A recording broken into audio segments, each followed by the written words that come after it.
All right, everybody, welcome into the Fifth Dimension podcast with me, Evan McDermott. For today's show, I was joined by the one and only Leo Zagami.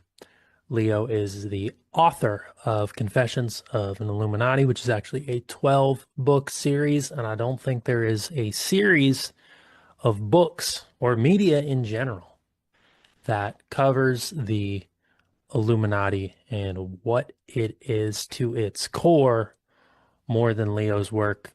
Uh, for those of you not familiar with Leo, he was in the music industry. He was initiated into Freemasonry and the Illuminati and eventually chose to leave and expose the Illuminati. And he has been doing the exposing for over 20 years now. But as he mentions in the show, his connections and understanding goes much further back than that. He is one of the pioneers in terms of talking about this openly. I would say him and David Icke in particular. Some of the originals, people who have been talking about this stuff for a long time, who have a deep and rich understanding. And I hope you guys enjoy this podcast as much as I did. There's a lot to unpack, a lot to explore. And this will not be the last time that you see Leo on this show. We'll be having him back on once he releases his new book. So stay tuned. But this is a great episode for anybody interested in understanding the Illuminati, Freemasonry, and really delving into a subject that is much more complex and full of depth than I think we all give it credit for. There's much more than what it appears to be on just the surface. So get your notebooks, take some notes. There's a lot to learn in this episode. If you're a fan of the show, be sure to subscribe, whatever platform you are on, Apple Podcasts, Spotify, YouTube. You can also subscribe over on Substack as well. Appreciate everybody who tunes in, gives support, whether it's direct donations or through working with me one-on-one, whether it be through Iron and Ether fitness programs in coaching or tarot offerings as well. All my different offerings are in the episode show notes below, and I still do have my poetry books that are available, which are also in the episode show notes. Without further ado, ladies and gentlemen, let's jump into the podcast with Leo Zagami. Enjoy. All right, everybody, welcome into the Fifth Dimension podcast. I'm excited for this episode. I am joined by the one and only Leo Zagami. Leo is the author of Confessions of an Illuminati, which is actually a 12-book series. And for anybody interested in what we talk about here today, I would highly recommend his series, as it's going to go into a lot more depth than we're capable of talking about in a little over an hour. So, Leo, I'm grateful to be connected with you, brother, and to have you here on the show. Thanks for coming on. It's a pleasure. Yeah, it will take probably a few years. Yeah, I was Not going to enough, say. because it's been a labor of love that lasted a few years. So I guess that relaying it to the public. And now that I finish the 12 book series, Illuminati Confessions, I started a series of essays on specific topics which I treated maybe superficially within the confessions as single essays. So I started, of course, as you know, with the latest one dedicated to Jeffrey Epstein, The Rise and Fall of Frankie's Monster. This summer there's going to be another new essay, which is going to also be groundbreaking. So, just keeping myself busy now that I'm based here, like we said before, starting in Southern California since 2019, and this is my new home after I had to flee Europe because of the persecution that unfortunately writing the truth and writing about these subjects brings in certain societies which are not as, let's say, tolerant as we are, at least Right. for the moment. For the time being. I mean, we have a great First Amendment and we have a great Constitution that protects us. Right.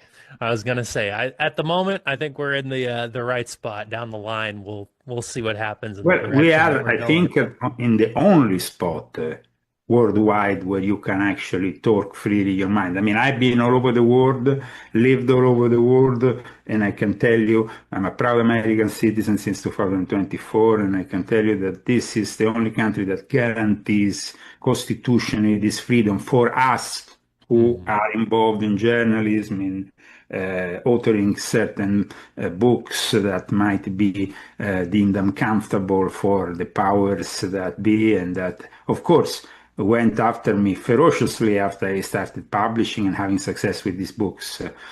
Right. So here we are.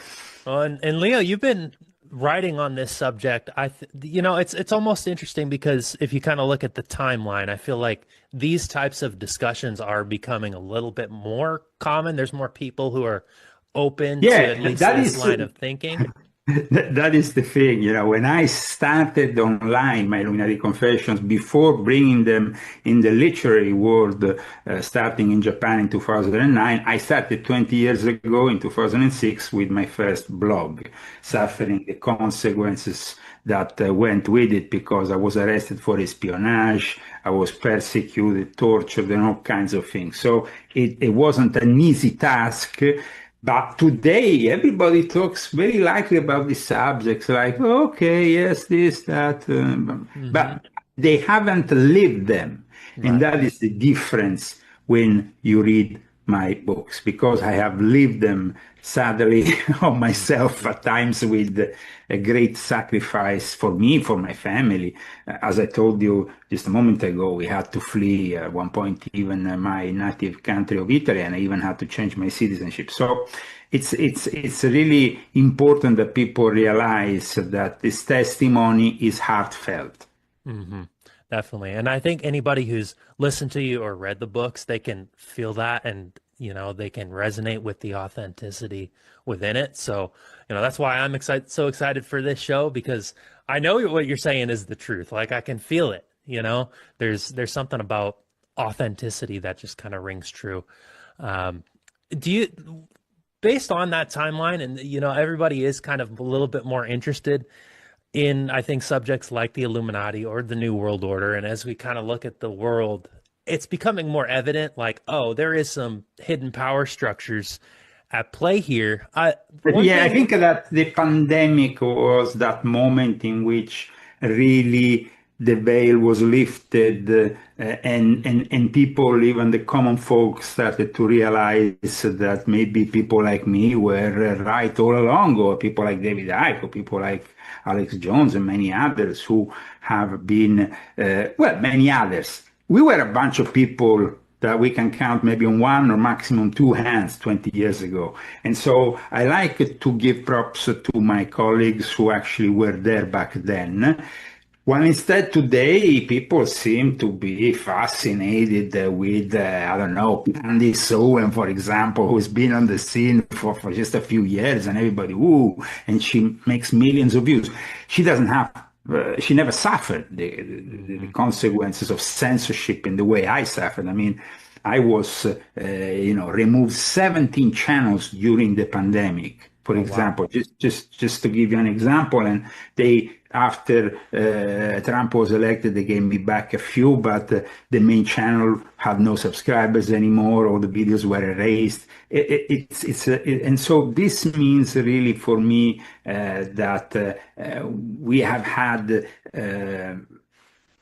particularly in regards to my publications and to my testimony, a level of censorship which other researchers, of course, didn't have. Because, like I stated earlier, I mean, when you are simply I don't know, a professor, a historian, an academic, a researcher, but you have not lived certain things, the people behind the scenes, the ones that, of course, are trying to transform this world in a one world government, one world religion, everybody bow down to the AI and robotics, the future of humanity is already written and we have nothing else we can do about it. Well, those people know very well what it means to have a voice like mine repeating for 20 years. We are about to see some big changes, and those changes were not simply connected to a date like 2012. 2012 is, like I stated even back then, was a moment of maybe a starting point rather than Mhm. an ending point. We didn't really see the world ending that day. So the next day, everybody was like, "Ooh, yeah, great. It was all BS." And instead, 10 years later, it's not such BS. I mean, the world is literally living one of the biggest structural changes since the Industrial Revolution. This, of course, connects with the new technology, the way that information has been aggressively gathered from every single human being on earth that participated to this wild experiment called social networks. And they did it voluntarily by feeding the AI with their information. Right. I'm now, of course, continuing in my pursuit to warn people that we have very little time before we can maybe, before things will not be able to be even discussed any longer, and we will no longer be able to even go off the grid. So. Right. Well, and it feels like even though more people are open to it, like I could go down the street and have a conversation with somebody random, and there's a chance they might believe in the Illuminati, right? Or they might have heard of it and they kind of have an understanding. But you've been doing this research for 20 years. They might say the Illuminati, or they might say the Illuminati, and they might have a laugh. And everything, of course, is addressed in a way that it's always left in a limbo, kind of, the popular culture, also thanks to people like Dan Brown, but later on Hollywood has popularized this subject, overly popularized it, and at the same time, of course, historians from even Masonic environments, Masonic researchers have dedicated themselves finally to the Illuminati, but in their eyes, debunking the whole thing, simply stating, "Oh, the Illuminati was an order that lasted only a few years, and then that's it." No, it's not. That's not the case. There was, of course, a formal Illuminati order, the one of Adam Weishaupt. There were many others. Later on, imitations, because Weishaupt himself, when he was persecuted, he simply said, "We're going to change the name, we're going to simply change the facade," not our intention to bring the world to succumb to our one world government, which is also led by the bankiers that supported Jeffrey Epstein. Jeffrey Epstein himself, is presented to the world like simply a Jewish guy from Brooklyn who had a lot of luck and ended up in great circles. No, that's not the case. Like I've proven in my book, and also you can check my articles that I regularly update at leozagami.com. The files have proven over and over that he was from an elite family that was involved in banking. From the 19th century, in prominent positions in Poland, in Vienna, in Prague. They made their fortune with the textile industry. People don't know that, and that's why there is also a connection there with Les Wexner. They made their fortune, though, at the end of the 18th century, so it goes back a long time before Jeffrey Epstein was even alive. The same thing can be said also about his partner, Ghislaine Maxwell, whose real name is actually Hawk, and whose father was himself a prominent exponent of the Sabbatean Frankist milieu, which traditionally dwells in espionage and other activities. So I'm continuing to address also the fact that with Donald Trump, we have obviously a disappointment. People like me thought for a moment that he might be the solution of all our problems because he was not a politician, but rather a businessman. And so, we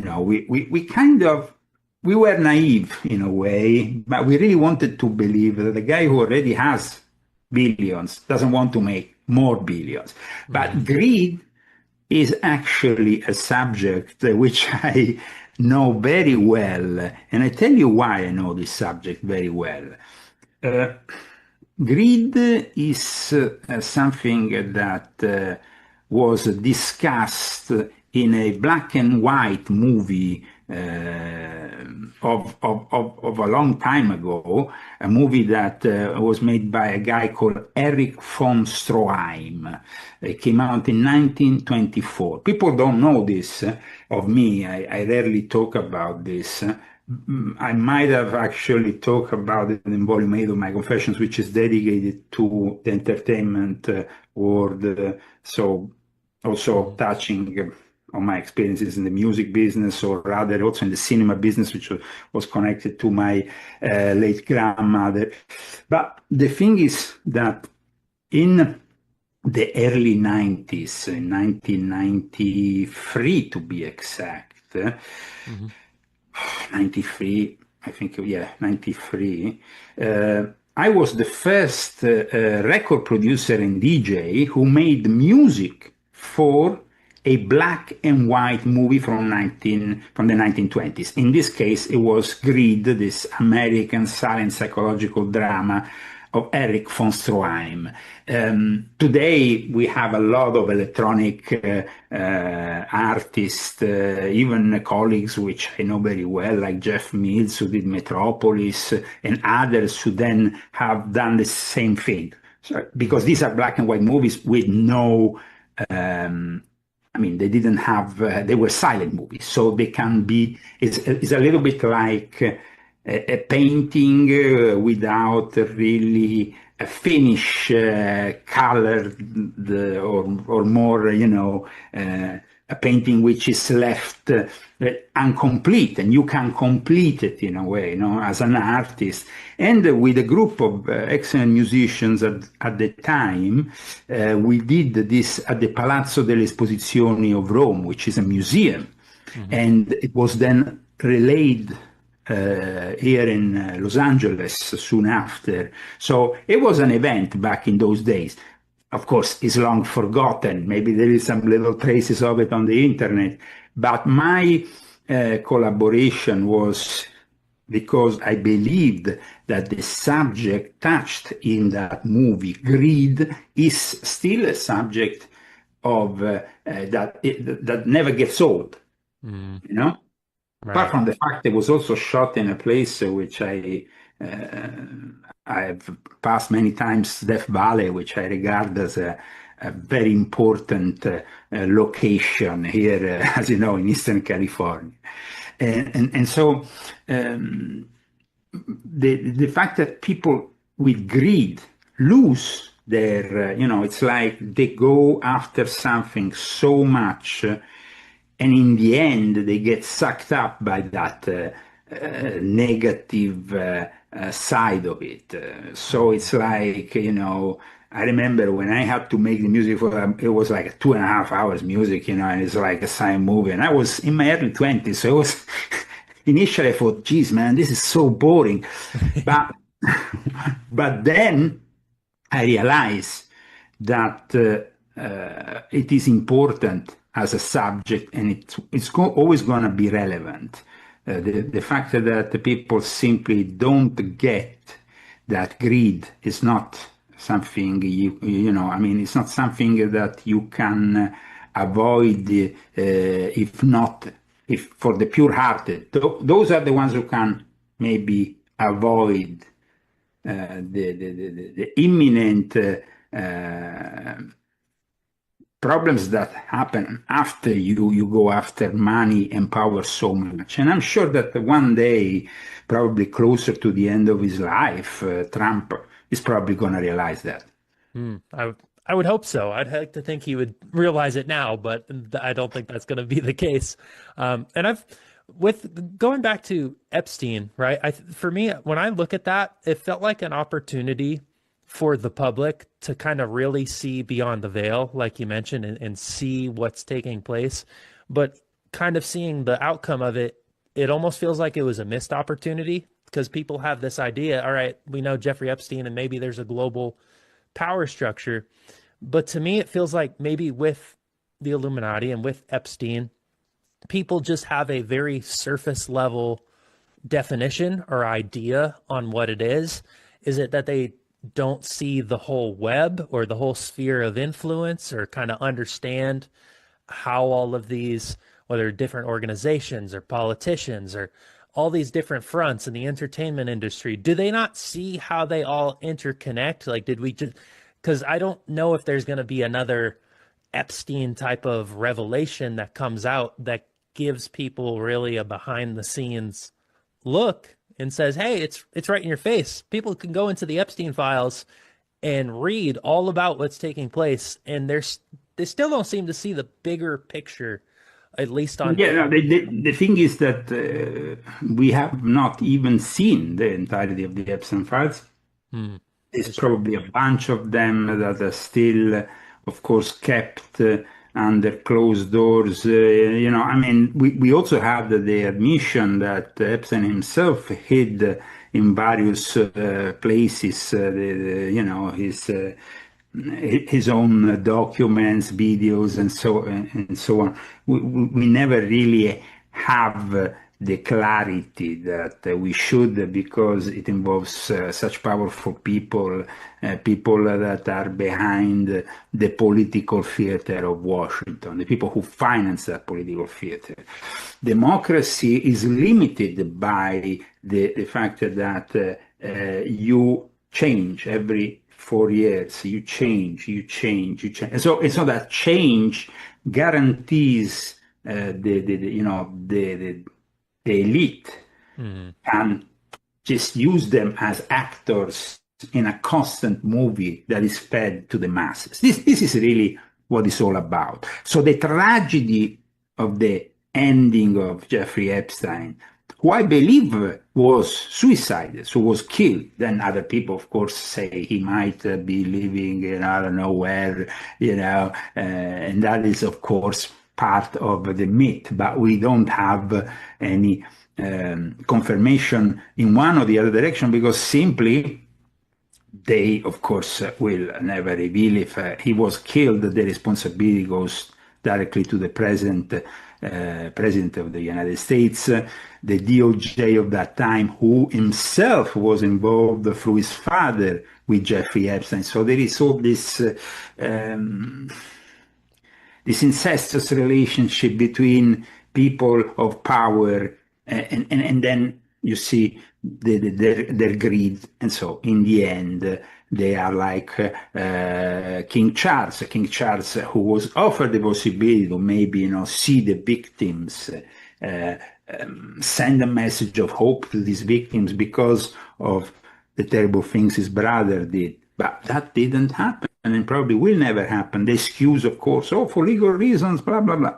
No, there is still a form of detachment from these people, which think of themselves as superior, as untouchable, as blameless, because they are the ones who hold, together this society, and this society has to be held together with many compromises, and the common folk needs to just stay silent and not, and move further when there is this kind of episode. So yes, you're right. I don't think there will be another Jeffrey Epstein case that will unveil this kind of situation. But at the same time, we have also seen that the majority of people are now, brought into a distraction mode by the very Epstein regime, as the Iranians call it, that is causing, of course, wars, famine, and constant economic struggle for the people who wanted to live the American dream. So that is their, when you wake up in the morning, you think about paying the bills. You don't think about Jeffrey Epstein. Hmm. Right. I was gonna say it's not the biggest priority. Is that what keeps people, would you say, complacent and On the distracted? leash, on the leash, on the leash, on the Yeah. leash. Yeah, I was gonna say keep them on the leash. And so with that in mind, do you think when we're looking at sort of the long-term outcome, a long-term Mm. goal. I mean, you hear the Agenda 2030 being thrown around, right? 2030 as a potential year. I mean, it's very much, I like the term David Icke used, the totalitarian tiptoe, where it's like you slowly but surely get people there and they don't necessarily realize they're even being led into totalitarianism because it is so slow. But do you, at least from your perspective and having been covering this for over 20 years, do you think there is a grand enough, a large enough First of all, I want awakening? to correct you because I've been covering it, but I was living it much Well, that earlier is because true. I was initiated into the this irregular Masonic order that belonged to the Illuminati of the New World Order by Prince Aliata di Montereale in 1993. So for me, it was like an internal struggle between 2003 and 2006, which I also talk in my books, that eventually led me to disclose what I knew because I wanted to survive before they eventually got me out, maybe whacked me in some way or whatever. So that for me it's been a lifetime since I Hmm. was brought up by my grandfather who was a politician, my father who was a psychiatrist who was experimenting in the paranormal and worked with MK Ultra. These things are very relevant to understand what brought me to eventually start this quest for unfolding all the truth I knew in 2006. So that is the start of something, yes, but it's not the start of my experience, which really started probably from the moment I was born and everything I saw in a very privileged environment because of the fact I was related even with the British royal family, or I came from a Sicilian aristocratic background together combined, you know. So this is something of course, I wanted to point out. Yeah, for sure. Well, and I'm glad you brought that up because based on your like background living it, you chose to speak out and you chose to Yeah, I could expose have it. chose 20 years ago to simply not speak out, take the money, and Hmm. shut up, and Right. live my life in compromise with nice, villas and nice everything, and never have to worry one day about, selling a book, which is like people say, oh, well, the guy is trying to make money selling books. Well, maybe you should really consider why I'm brought to have to survive through books now because I have renounced to so much. I mean, even when I left Italy, I had a big villa. I go there, with the car, I push the button, the gates open, and and all that. So now I live in a small apartment, one bedroom apartment, a condo, and of course, it's a different kind of situation. But me and my wife love it anyway because we love freedom mostly. Hmm. It's like it's great to have all the villas you want and everything, but then you have to also compromise, or you have to. And once you step slightly out of line, you find the police at your door, like it happened to me many times when I was in Europe.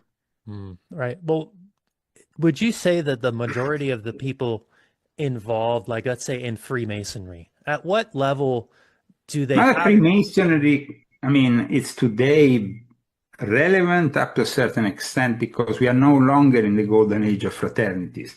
And so we are no longer in the golden age of those esoteric fraternities. In fact, like I explained here, B'nai B'rith, for example, which was born out of the will of the Ashkenazi Jews who arrived here to be integrated, and then they did integrate. But initially, they were offered actually before opening their first lodge of the B'nai B'rith to actually open another lodge of the Odd Fellows because it was the golden age of fraternities. Freemasonry and all that stays to this day esoteric. B'nai B'rith instead in 1920s, like I explain in my book, abandoned that esoteric facade. So today, actually, you have think tanks, you have Davos, you have Bilderberg, you have all these which are stripped of that esoteric element, which for a period of time, like I explained, especially in volume 8 of my Confessions, it's like stripping that esoteric element was also part of what the Illuminati wanted to do because the Illuminati of Adam Weishaupt were actually using and abusing Freemasonry and the esoteric world to then push their political and geopolitical goals. Freemasonry today has maybe some lodges of relevance, of importance that are at times involved even in illegal activities. Recently, we had something happening in France that arrived on the news regarding a lodge that was highly irregular in the way they actually belong, even if they were part of an obedience which originally was rather a regular institution, but then they became a lodge that wanted to, I don't know, have contract killers and all kinds of things, and of course connections with the intelligence services and all that. It's a little bit like the P2 Lodge or the kind of Freemasonry which in turn I was myself involved in. Now, there is still going to always be those forms of Freemasonry, but I want to stress it's a minority. The majority of Freemasonry, it's made out of people who want to socialize, who want to maybe learn something about this or this other esoteric subject. Though, I mean, the esoteric element, it's present. It's not overly present, especially within so-called regular Freemasons. So I gotcha. we are witnessing today a decline in numbers because the young guy who wants to join the lodge says, why should I join these people? Why should I go and waste so many days a month to learn what and to do what when I can actually go on my computer and learn those things probably? Yes. Of course, there is the direct experience, there is everything that is done within the lodge. If it's done in a current way, in line with the ancient mystery schools that wanted to perfectionate mankind, know thyself as, but like I said today, there is also a lot of misconceptions about Freemasonry. Because it's also been incapable of having publicly a debate when there were such problems within it. Their nature, the secretive nature. In volume 7 of my Confessions, I dedicated 3 books, volume 6.66, volume 7, volume 6.66, and volume 9, to the concept of cyber Satan. And in volume 7 in particular, I debate and I discuss and I show with evidence how Freemasonry and the Vatican are working actively together to put together one world religion. Having said that, it's still a minority of elite Freemasons involved in this kind of things. Right.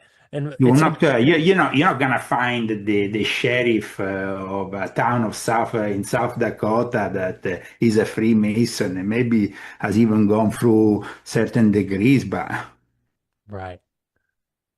he doesn't have any connections necessarily, but maybe his grandmaster. So it's then left to a minority of elite members at times to do certain choices. However, I find myself here in California, and initially I went to the local lodges to see how things were. Of course, due to the nature of my work and everything, immediately I was contacted and they said, oh, connect with this guy from the military intelligence in Los Angeles because you can't simply, with your kind of experience and everything, go into any lodge. We want you to knock to a specific lodge, do it.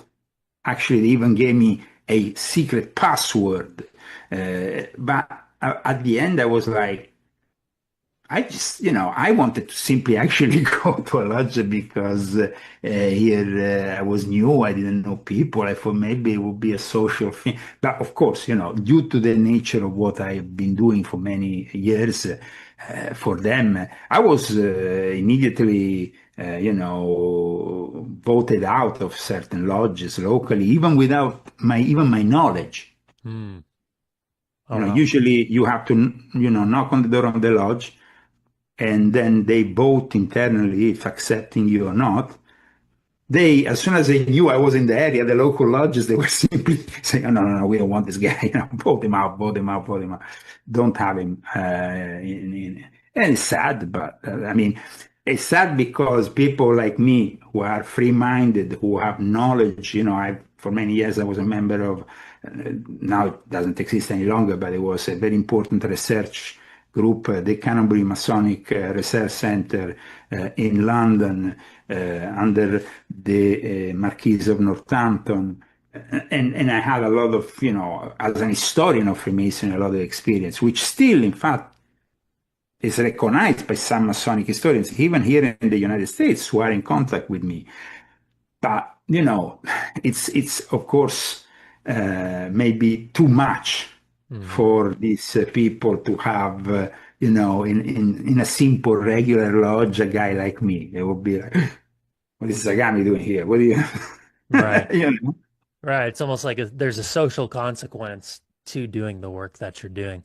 And what's interesting is when you just look at the Illuminati in general, I think a lot of people do associate the esoteric element like you're talking about, but it's almost like, at least when we're looking at the grand scheme and moving into a new world Okay, so order. there's two kinds of Illuminati. Even back then, when Adam Bishop created his order, there were the Illuminati of Avignon, who had a profound esoteric mystery school element and very Right. much. And then there was instead the Illuminati of Bavaria, which, if you go and study, it was simply, they were using the esoteric aspect to cover their political and manipulatory ways. So it was two kinds of. There was at one point from there has been a war of two factions that were, like at one point the Illuminati wanted to be perceived as Christian. Which I mean is quite laughable, but their concept of Christianity was Gnostic.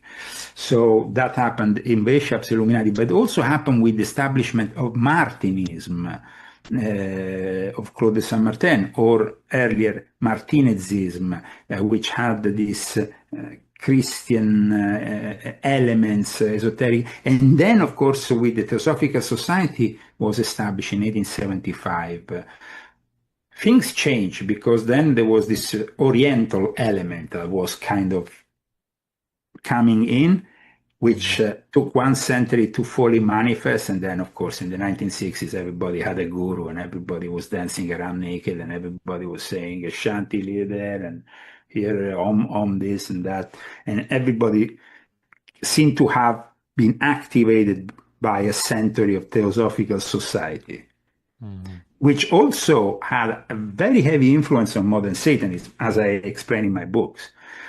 Because people like Anton LaVey, of course, were inspired by Aleister Crowley, but Aleister Crowley himself was within a Theosophical Society milieu, operating with a network of theosophists that, of course, then led him to the Ordo Templi Orientis, which claimed to be some kind of Academia Masonica, but was actually born out of the experience the Illuminati had with the Eastern mystery schools, the practices of Tantra, of sexual magic that were kind of prohibited in the Victorian area, but in the Victorian area they were prohibited in Great Britain, while instead maybe in Austria or Germany, where there was a heavy Sabbatean Frankist presence, things were different.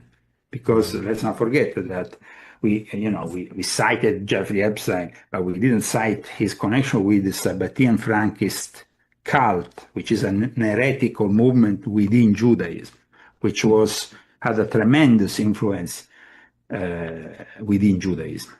Right. Could you dive a little deeper for that for listeners who maybe, because that's another subject that I think a lot of people have heard of, the Sabbatean Frankinism cult, but they don't fully understand it. It gets swept under the rug, or it's not fully articulated. Well, I mean, we even had, people like Andy Sowen citing Jacob Frank, Shabbatai Zevi, or Moses Dobruska, who was a cousin to Jacob Frank, and who ended up being a participant of this group known as the Asiatic Brethren, which became themselves a way within the Illuminati Masonic network to let in these heresies of the Sabbatean Frankists. Sabbatean Frankists are two different things, though, and then get unified later. Let me explain the way. They get unified from the beginning because Frankism is born out of Sabbateanism. The Sabbatean movement is born out of Shabbatai Zevi. Within the 17th century Judaism, there was an influence to arrive to some kind of messianic realization. And like I explained in my latest book, it was actually paradoxically the Christian Puritans who were pushing for it more than the Jews. Because they said, without these Jews going back to Israel, we can't have the fulfillment of our, of our end time scenario, and then we can't have Jesus coming back. And so we need to get them back. So the father of Shabbatai Zevi, who was a merchant working with the Puritans in England, was extremely influential for his son, who then came out and declared himself the Messiah, and who had then a guy who was also very influential as a thinker within the Jewish world at the time, called Nathan of Gaza, based in Gaza, who became almost his John the Baptist, and at that point convinced him that he had to announce himself as the Messiah. At that point, more than half of the Jews worldwide accepted him. So everything could have ended up really with, a full-on acceptance if it wasn't that God, in a way, intervened. And the Sultan, the head of the Ottoman Empire, which of course controlled the whole of the Middle East back then, said, Shabbatai, if you don't convert to Islam, I'm going to chop your head, basically. So he said, okay, no problem, I'm going to convert. Who cares? Because this guy was such, a manipulative figure. He said, okay, I'm going to make the show, I'm going to convert. 1666 was the year he converted. That was also indicative because the Antichrist, 666, so this is a number that has always, it's a number that has always interested everybody. And so he converts. At that point, of course, most of Judaism abandons him, but not all of them. And those who decide to simply convert to Islam and continue in secret, becoming crypto-Jews. A little bit like earlier on, in the Hispanic Iberic Peninsula, you had the conversos or the marranos, which were converts that were pushed to convert to the Jewish converts, which were pushed to convert to the Jewish faith. Some did it in genuine way, conversos, some did it in a manipulative way, just like Shabbatai Zevi, they were the marranos. And there is also a connection there with between the Marranos and the Conversos and the very early puritanical ideas that will trigger the establishment of Sabbateanism. And then a century after the birth of Shabbatai Zevi, there had been already a guy called Baruch Russo claimed to be reincarnation. They believe in reincarnations in Orthodox Judaism. They still believe in reincarnation. Not all, but most. And then you had Jacob Frank, who was born in modern-day Ukraine, who then went to Thessaloniki, which is Thessaloniki today, was part of the Ottoman Empire, had the biggest Sabbatean community, and then he get recognized as a reincarnation of Shabbatai Zevi. That is where Frankism is born. He goes back into the Catholic fold rather than stay in the Islamic Ottoman Empire, and then it starts the infiltration of the Catholic and then the Christian world at large, infiltrating also the Anglican Church and all that. And so then you had also the establishment of the banking system in Frankfurt, because Jacob Frank established his court in Offenbach, and you have the Rothschilds, the Schiffs, all the future banking cartel was established thanks to this heretical belief that encouraged, in a way, the Ashkenazi bankers. Now, there was also a Sephardic element to the Sabbateans at the start, because, of course, most of the Sabbatean converts in the Ottoman Empire were Sephardic. But then after, when it became with the Jacob Frank, it kind of became an Ashkenazi thing, Okay. an Yep. Ashkenazi thing.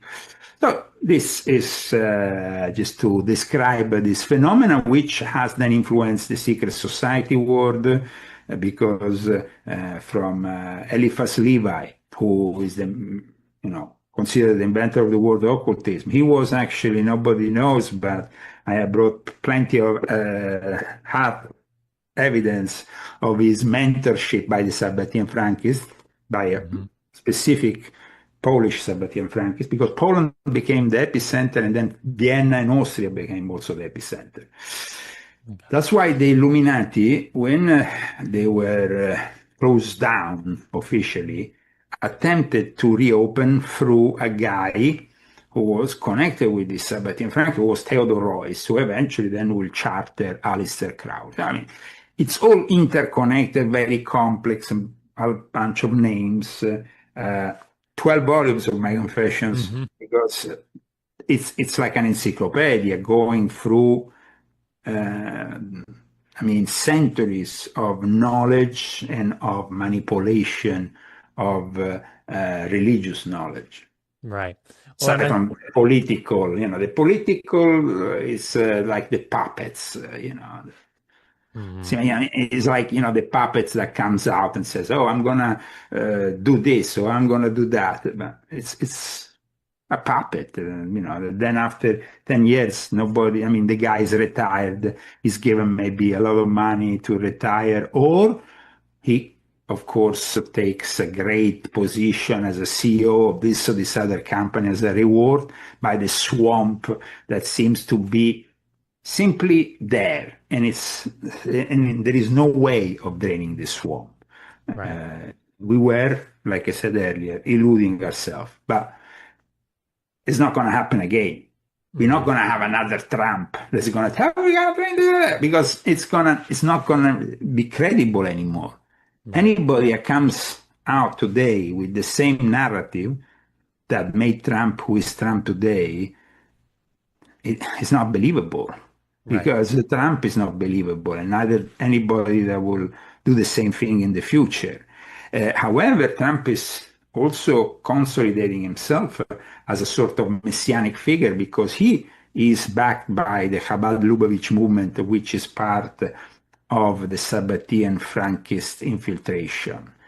And so, and at the same time, he's redirecting Christianity and Christian evangelics to follow him like a sort of messianic figure, which is really the work of the Antichrist. Right. I was about to ask, does that give him the definition of an Antichrist? Well, he might not be the ultimate because he's too old, but he's definitely aiding the next and ultimate Antichrist, because once the technology, which he himself, like Palantir and all his allies in Silicon Valley are putting together for us, this dystopic scenario, then that is the scenario which inevitably will see the rise of the Antichrist. Right. And at this point, like, what role so if Trump is aiding into that, what role would an Antichrist figure deliver to humanity at right? We have now a Antichrist in the White House, but he's not the ultimate Antichrist. So everything you see from Trump, but of course with the Antichrist, you will see, maybe,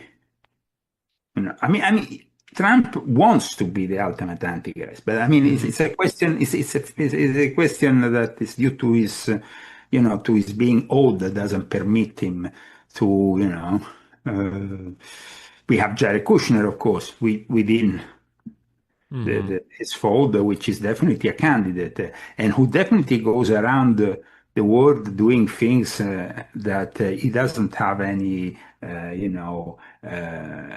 security clearance to do what he does. He doesn't have any official position to do what he does. He's emerging as though always in the most critical setups and that is really very Antichrist. But Hmm. we then have also Prince William, because Prince William, it's also a possible candidate in the age of AI and robotics. Right. And with the rising technology, do you feel the New World Order is going to be implemented through the technology? Like, is it a almost like a type of slavery Well, or the new order servitude? the new order already is implemented. Well, true. I mean, it's been implemented after the Second World War. Then, of course, the new world order that we are going to see now might not see the United States as the leading country simply because China is, of course, the one that, spoiled of every ethical and moral restraints, is unfolding probably the most powerful robotic and AI setup for 2030, which Right. is scary and also makes us realize that there is really no compromise with China, because China is not a nation of people with a soul. They are Mhm. soulless people. They might be good people, personally. I know a lot of good Chinese people. Yep. The problem is that as a nation, it's a soulless nation. The communism has destroyed the fact that any kind of religion needs to be controlled by the state. Even the Catholic faith has made a deal with them.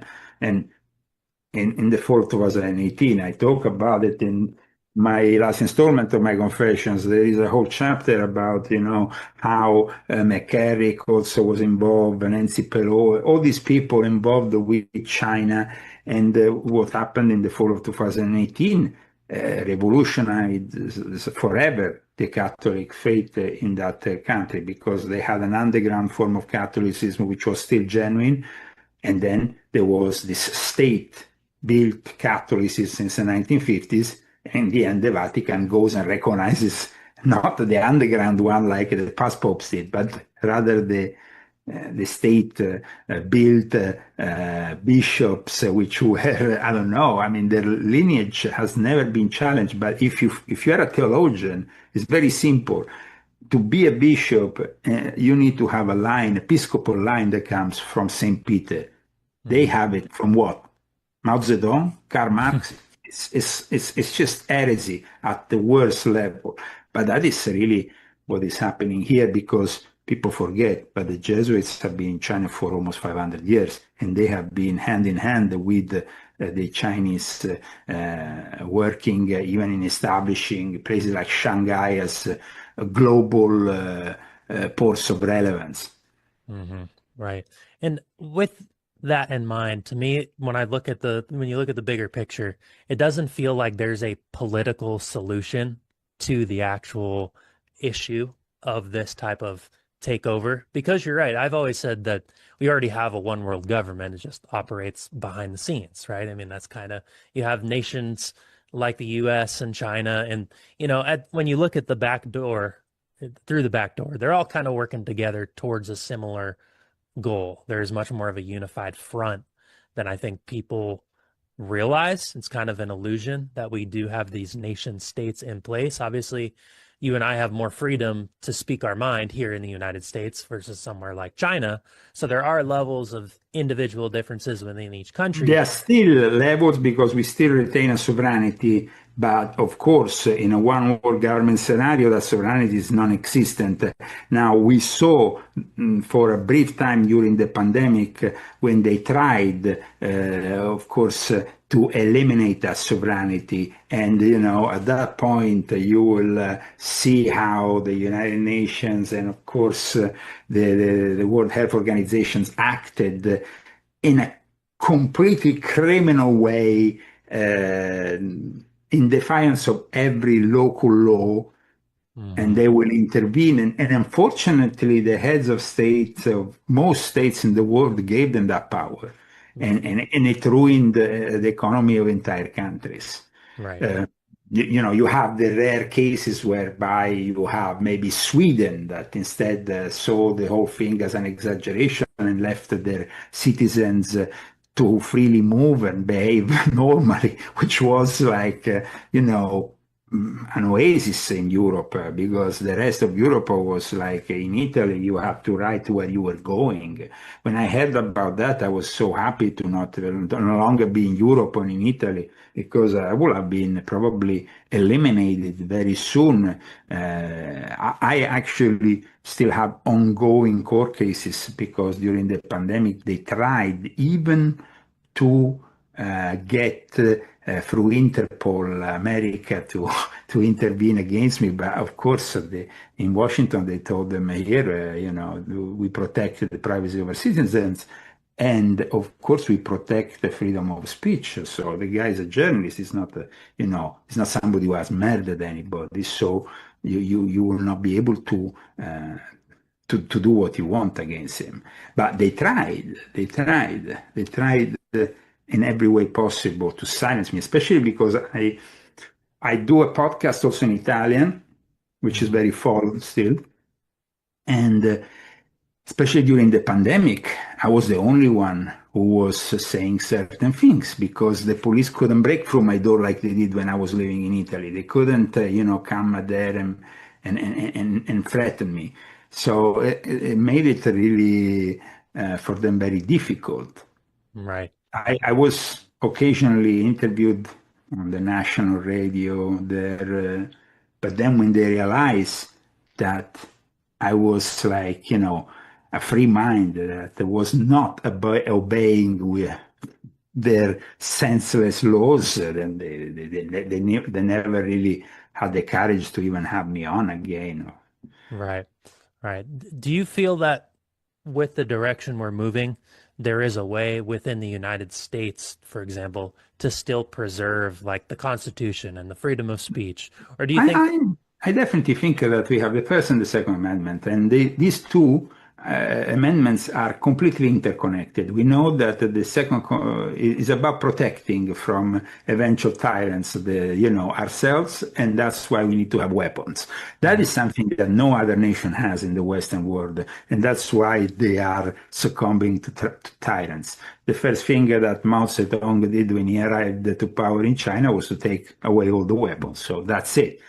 Australia in the 90s offered money for weapons, gathered them all together, took them from the people, and now the Australians during the pandemic, they were treated like, they were enslaved with the worst, because they didn't have weapons to defend themselves. It's not like, when the police shows at your door, if you have weapons, it's one thing. If you don't have weapons, it's another thing.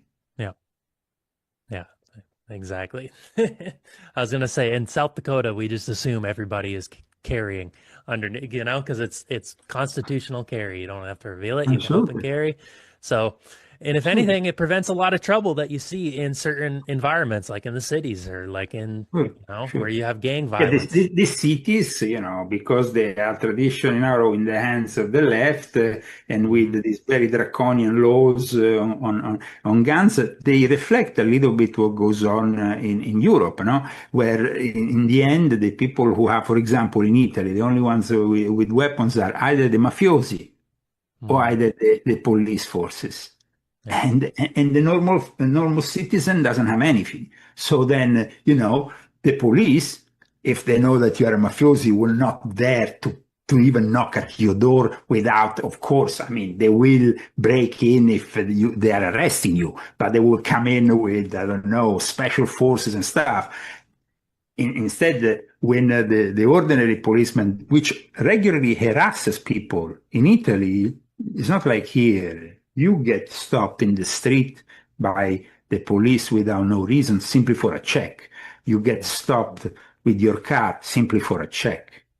Right. And you have to obey them, otherwise, you get arrested. It's insane, without any reasons. Here, there must be a reason. I might go at 30 miles an hour rather than 25. Okay, they stop you. Sir, and there is a reason. But in Italy, they don't have a reason. Since the 1970s, their strategy of tension has created this architecture of control, whereby you are controlled more and more and more. And it, instead of decreasing, it has been increasing also after 9/11. Mm. And, I mean, just remember what happened after 9/11. I remember it very well. I mean, I was living between Italy, Norway, England because of my work, and suddenly I had a lot of mobile phone numbers because, of course, I might use the English one when I'm in England, the Norwegian one, but suddenly, starting from Italy, because, oh, there was a terrorist who apparently used this thing, and suddenly you had to register your mobile phone numbers. You had to say that you were the owner and prove you were the owner. And so control arrived aggressively. No burner phones allowed in Europe. Mm. Oh, wow. I was gonna say it's a I was just talking about earlier today going back to a flip phone, getting a burner phone, so I'm not in the smartphone technological grid, Absolutely. and because Absolutely. I use the apps and everything only when I'm on the computer. I don't have that scroll fixation or yep. anything. A phone for me is a phone. I use it to answer a call. That's about it. Right. Well, and it feels like those are the types of steps people need to actually be willing to take in order to prevent, because, everybody has a cell phone that's a smartphone. It's a digital tracker, realistically, at the end of the day. They're already creating a digital smart grid. They're already they're actively choosing to participate in almost like what's a digital enslavement. And I think people's perception in their mind, that's being infringed upon, and they don't necessarily even realize it because it is in the mind, and they don't recognize maybe a lot of their thoughts, their beliefs, their ideas, they were given to them and, beaten down beaten into their head more so than actually having free thinking, original thinking. And to me, that's kind of where it feels like the But most. that's what we're going to see, gradual enslavement until 2030, and then we're definitely going to see something different happening after, though, because at that point, I think that a minority will challenge all this, Mhm. and they will build something external to this grid. They will realize now, now they are still into the fake belief that they can maybe do something to bypass the system if they simply do this or that. But I think after 2030, then we will have some gradual changes. However, that would manifest something different, maybe, an off-the-grid society of some kind. Maybe there will be some inner fights within our own American society, which is unfortunate, but that's probably where, we are always talking about the possibility of a civil war unfolding, but where is it going to unfold? It's definitely not going to unfold in the cities where Mhm. everybody is obedient and is going to be restrained through the birth of the smart cities. And so every single, move you make in a city already is monitored by face recognition cameras. So the city is not the place where you want freedom. The city is a place of compromise. You go inside the city because you have to, not Mhm. because you want to live there anymore. Right. Exactly. Well, and that's a good point you make, because a lot of times when people bring up civil war, immediately people think of cities and they think of the chaos because of the large population. And you're right, because freedom lives. I live in a town. Yeah. Cities will become increasingly in this techno-feudalism that we are, like I explained in volume 9, in volume 6.66, in volume 7. I focus very much on the rise of the techno-feudalism. And if you think about it, the cities will be these fortresses of digital power where you will have, drones flying everywhere, robots moving everything is going to be like simply you go into a city, you're like, okay, wow, Hmm. that's it. I'm not going to have the capacity of rebelling. Well, you're going to rebel. You're going to fight with a robot. It's going to kick your ass. So, I mean, it's not going to happen. The cities are going to become the fortresses of this establishment. Right, exactly. And I live in a town of 2,000 people, right? So it's much more likely that the type of rebellion that you're speaking of, I mean, this is a place that values freedom and Yes, sovereignty, and yes, people want to be left alone. Like yes. that's why they're here, you know? So a place like here is going to be much more likely put up a fight and have tension with certain digital, I would say. The thing is this.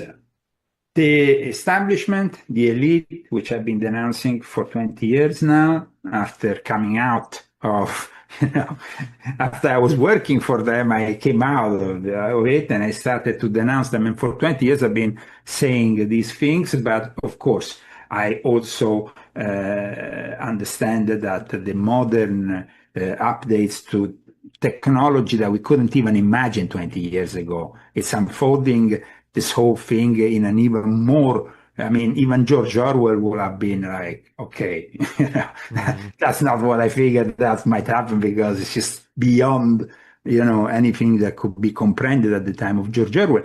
But when I started 20 years ago, we knew that transhumanism was something that, could manifest. We knew that people will be microchipped in one way or another.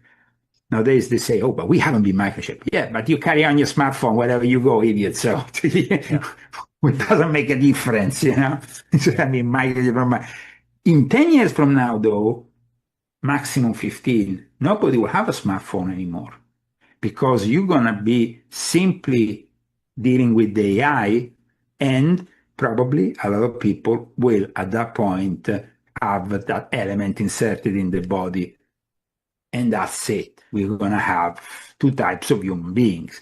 The type of human being that is there scrolling while he does this, and saying, wow, I have all the knowledge of the world at my disposal. I can go in all the databases. You can't win me. I'm this. But in reality, they are like puppets, and they are puppets of the Antichrist, of Satan, of the fallen angels, of something evil that is definitely manifesting like never before, and that is more scary than ever. Right. Well, and I feel like at that point you lose the true element of what it means to be a human being. Like you lose it's really a capturing of the soul. And I spoke with a gentleman named James Tunney. I don't know if you're familiar with his work, but he's written countless books on the transhumanism movement, and him and I have had probably about 24 hours of podcast time just because we chat for 3 or 4 hours about the transhuman element. And it really does seem like an inevitability that there will be that man and machine merger. And whether it ends up being you have parallel societies where you have people who are oriented I towards hope freedom. that we will have we will be given the independence, Yeah. and we will not be forced into compliance, even when we are, like you said, in a 2,000 people kind of town. Because the problem is going to be also resources. Water is one of the most important resources of the future. And that is something that they are trying already to, take for themselves, and they want control over it. However, there is country where this water is plentiful, and it's Russia, for example, and they don't want to comply with giving necessarily their water resources to this or this other private company. So there is, of course, the differences, but the water problem is just as bad as the fossil fuels problem. And it's going to become also very relevant in how, because they might say, okay, 2,000 people want to rebel to us, we cut you water and gas and also, what are you going to do now? Right. So that is the 2,000 people that live making an example here, in your town should from now say, we don't give out our rivers, our springs, our things to any private company, and we are going to retain control over them for our 2,000 people. That is very important, because otherwise they will say, and then when it comes down to fossil fuels or anything that we need that they might give electricity, that dependence needs to be readdressed. And so at one point, you say, okay, maybe we should renounce to, having that big truck, that big pickup truck, that big thing, because today people know that diesel is skyrocketing and it's, and so it makes sense that you don't use it anymore. Hmm. Ah, no, but there is the electric vehicles. Oh, wow. And how that is a different thing because the electric vehicles, are also part of the grid because they are most of the cars that are electric have so many components to do with AI and robotics, which have then immediate control over you. Right. So yes, it's true. We could recharge our car with simply the power of the sun, but then could we drive that car without somebody bypassing us and stopping us while we drive? And so then we will have to maybe be a little bit smart, find a way to bypass that form of control. So, Hmm. I mean, there is going to be a lot of things that need to be addressed in practical terms. Right, exactly. And it feels like if we're not having the discussions now and coming up with these solutions now, Yeah. by the time it's implemented, which is soon, it's going to be like, oh, why weren't we Yeah, discussing this 10 years because ago? you could say, okay, I'm going to have an electric car and I'm going to ignore any problem. Yes, but the moment in which the software update doesn't come or they deliberately eliminate that software from your car, that car is worth nothing. Right, exactly. And you lose your freedom of transportation, freedom of travel. Right, Yes. exactly. So, or the oil, okay, we need refineries. Those refineries are very important. The control over those refineries are very important. Here in California, because of political decisions, they have closed so many refineries, and now they find themselves in really a disaster Hmm. that can only get worse. Right, exactly. And it's only, like you said, it's only going to get worse. So you look at the California the last 10 years, the track they've been going on, people can expect the kind of the same trajectory. Um, and Leo, I know we're kind of coming up on time here. Just as like kind of a wrap up question and what we're talking Yes. about, what do you, when people are looking, because we're offering practical solutions and ideas and ways to kind of Mm. move forward, what can people do, in your opinion? I know it's difficult to predict the future per se, but as this year unfolds, what are things people should be mindful of to recognizing, hey, this is part of the larger agenda? Like, how do people actually go and kind of push back and reclaim their sovereignty and preserve their own freedom on an individual level, but how do you then make a Okay, difference on a collective level if sure. it's possible? First of all, sovereignty at an individual level means I'm sovereign by purchasing books which are not in digital format and I can keep in a library, purchasing records or CDs that I can keep and I can, because that is my CD, that is my record, that is my book. That is very important. It might simply, but these are things that are made for recreational purpose. No, this is the culture that we need to preserve. And that culture cannot simply be filtered by streaming services that can decide one day to switch off the services because you can. So that is a very important element for the educational purposes of future generations and whatnot. And then at the same time, we say, like we just said, that we have to devise ways of being independent with the supplies of water, Hmm. use fossil fuels if possible. We can use them if we have a refinery. But if we don't have a refinery, how are we gonna, you know, Hmm. simply be independent with that kind of, dependency, which is obvious, because today we see the whole world is struggling simply because they say the Strait of Hormuz is closed.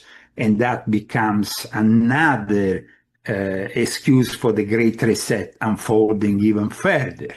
Hmm. Because then, thanks to this, rise in price and things, they are simply resetting, you know, resetting. And then the wars, the 2026, this is the year where we are seeing really an escalation that goes even further than what we have already seen since 2022 with Ukraine.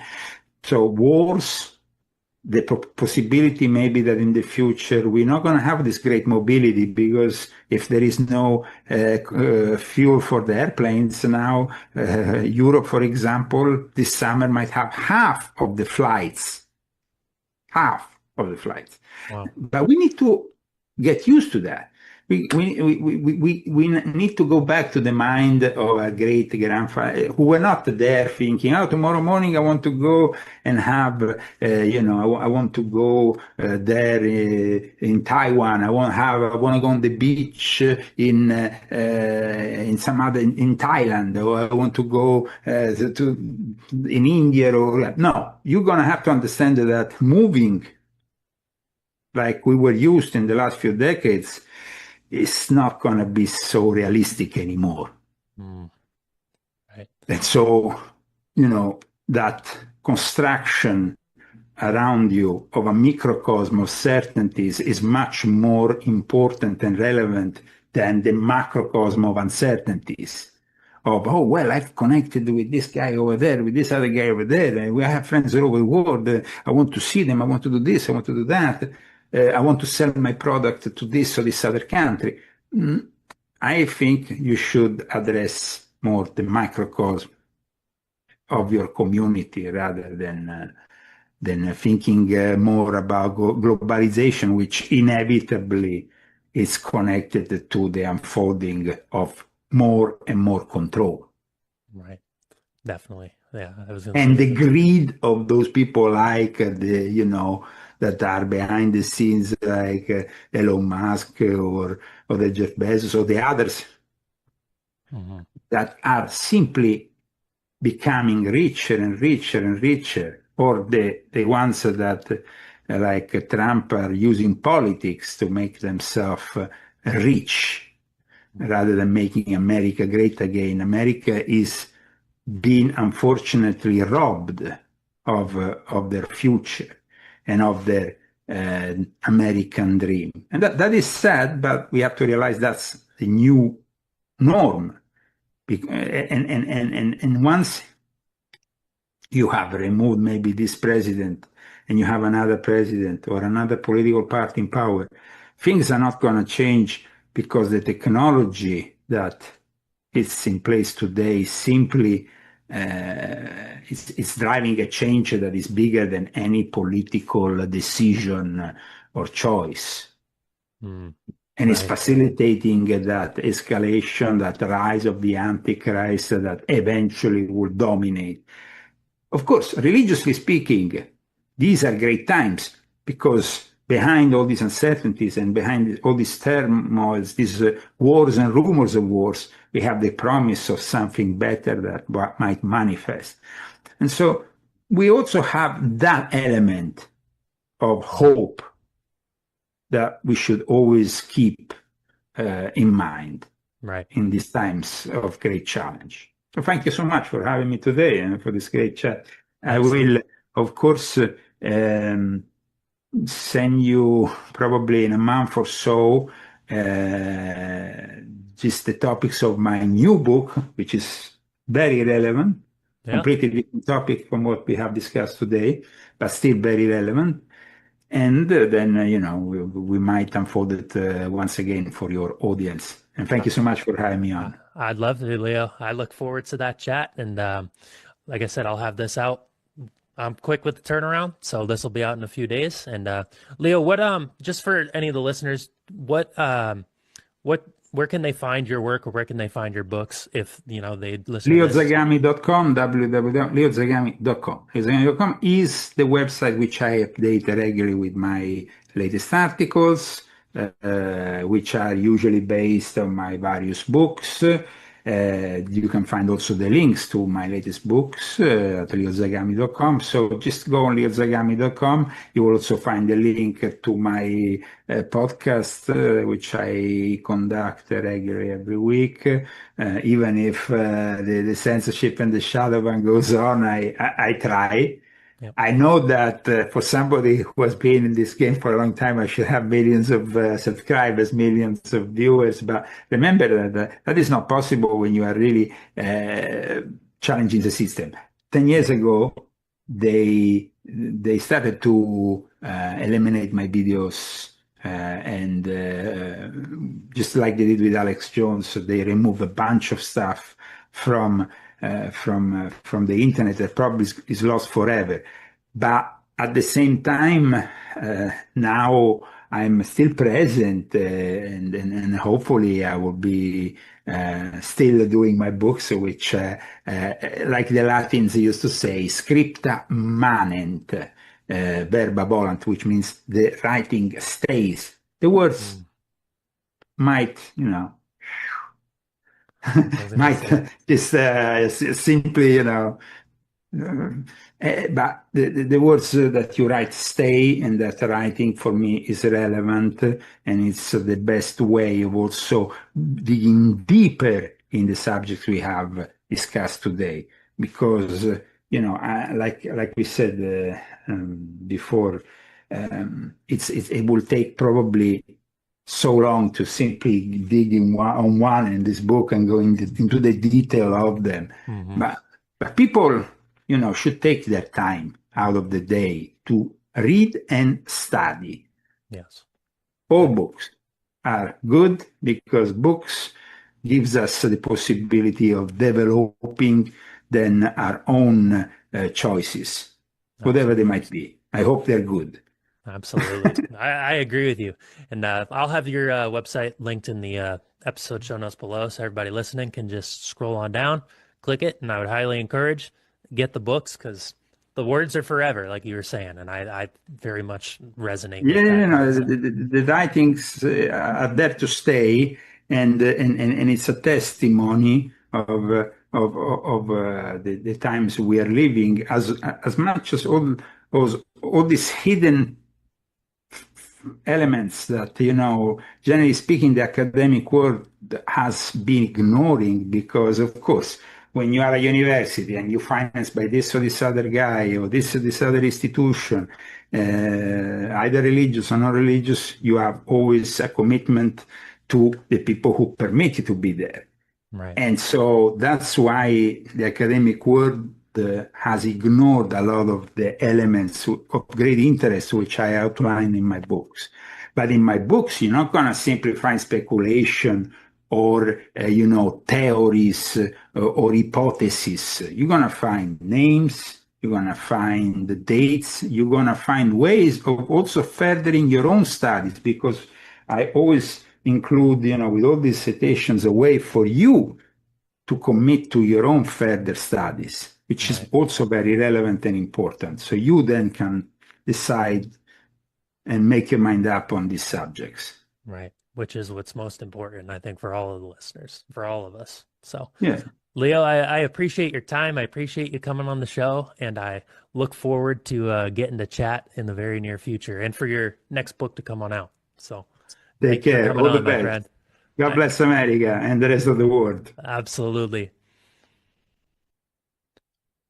Special thank you to Leo for coming on the fifth dimension. Hope you guys enjoyed this one as much as I did. And look, it's a lot to unpack. You might need to go back and listen a second time. I've done that just to soak it all in. There's a lot to tune into and a lot to uncover. And I would encourage you guys to read his series and take your knowledge on these subjects even deeper, because it is important that we understand what is taking place at the global level. And having an understanding of that allows us to see the direction that we are moving in. So if you're a fan of the show, subscribe whatever platform you are on, Apple Podcasts, Spotify, YouTube. You can also subscribe over on Substack as well. If you want to work with me one-on-one, I offer fitness coaching and programs that are available. You can just buy a pre-made program or you can get a custom one built. We're going to be having long-term coaching options in the near future. Goal of Iron and Ether, integrating fitness and spirituality. A lot of times they get disconnected. Can't have that. Can't have that. They're really one in one. So that is in the episode show notes below, as well as you can book a one-on-one tarot reading with me as well. That's going to wrap up this episode. Stay tuned because we have more great interviews, podcasts that'll be released in the very near future. And I'll see you all next time.